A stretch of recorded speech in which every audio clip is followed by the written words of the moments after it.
دوستو تپش کے نئے ایپیسوڈ میں اب وہ ہونے والا ہے جس کا شاید کسی نے سوچا بھی نہیں تھا۔ شفا نے شاذر سے شادی کے لیے ہاں تو کر دی، لیکن یہ ہاں محبت کی وجہ سے نہیں۔ شفا کے ذہن میں ایک ایسا منصوبہ چل رہا ہے جس کا اندازہ شاذر کو بالکل نہیں، اور سب سے بڑا سوال یہ ہے کہ کیا شفا واقعی شاذر سے شادی کرے گی یا اسے اسی کے جال میں پھنسا دے گی؟ تو آئیے پوری کہانی دیکھتے ہیں۔ پچھلے ایپیسوڈ میں شفا نے شاذر کے سامنے ایک بڑی شرط رکھ دی تھی، جیسے شفا نے صاف کہہ دیا کہ اگر شاذر واقعی اس سے شادی کرنا چاہتا ہے تو پہلے اپنی جائیداد اور کاروبار اس کے نام کرے۔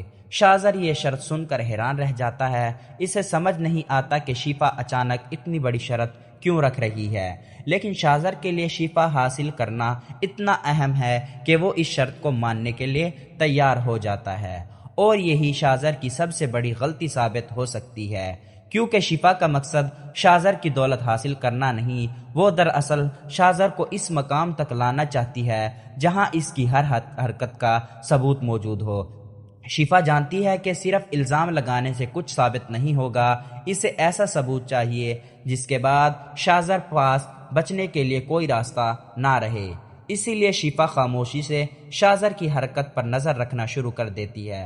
دوسری طرف معاذ بھی اب پہلے جیسا مطمئن نہیں۔ شفا کو طلاق دینے کے بعد اسے بار بار ایک ہی سوال پریشان کرتا ہے، اگر شفا واقعی قصوروار تھی تو پھر وہ شاذر سے شادی کے لیے اتنی بڑی شرط کیوں رکھ رہی ہے؟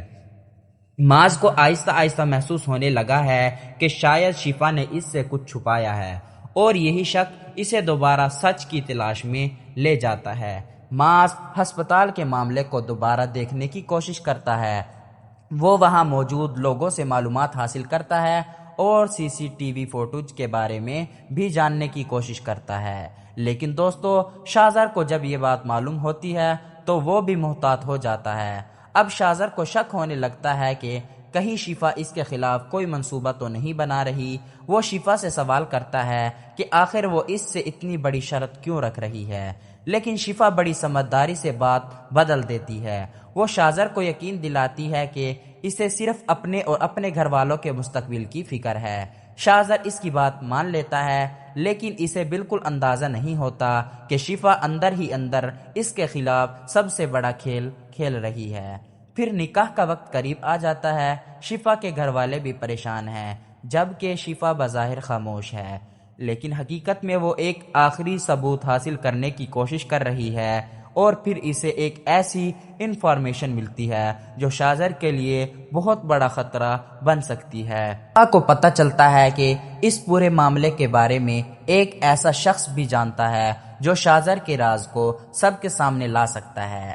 اب شفا کے پاس دو راستے ہیں، یا تو وہ فوراً سب کچھ حقیقت بتا دے یا پھر خاموش رہ کر شاذر کو مزید آگے آنے دے، اور شفا دوسرا راستہ اختیار کرتی ہے کیونکہ وہ جانتی ہے کہ اگر شاذر کو ذرا سا بھی شک ہوا تو وہ تمام ثبوت ختم کر سکتا ہے۔ ادھر معاذ شفا سے دوبارہ ملتا ہے، وہ شفا سے سیدھا سوال کرتا ہے، کیا تم واقعی شاذر سے شادی کرنا چاہتی ہو؟ شفا معاذ کی طرف دیکھتی ہے لیکن فوراً کوئی جواب نہیں دیتی، اور یہی خاموشی معاذ کے شک کو مزید بڑھا دیتی ہے۔ شفا کے پاس سچ بتانے کا موقع ہوتا ہے لیکن وہ پھر بھی خاموش رہتی ہے، کیونکہ اب وہ جانتی ہے کہ صرف باتوں سے نہیں بلکہ ثبوت کے ساتھ شاذر کو بے نقاب کرنا ہوگا۔ اور پھر دوستو ایپیسوڈ کے آخر میں ایسا ٹویسٹ آتا ہے جس سے پوری کہانی ایک نئے موڑ پر پہنچ جاتی ہے۔ شفا کو وہ ثبوت مل جاتا ہے جس کی اسے کافی عرصے سے تلاش تھی، لیکن سوال یہ ہے کہ کیا شفا یہ ثبوت معاذ کے سامنے لائے گی یا نہیں؟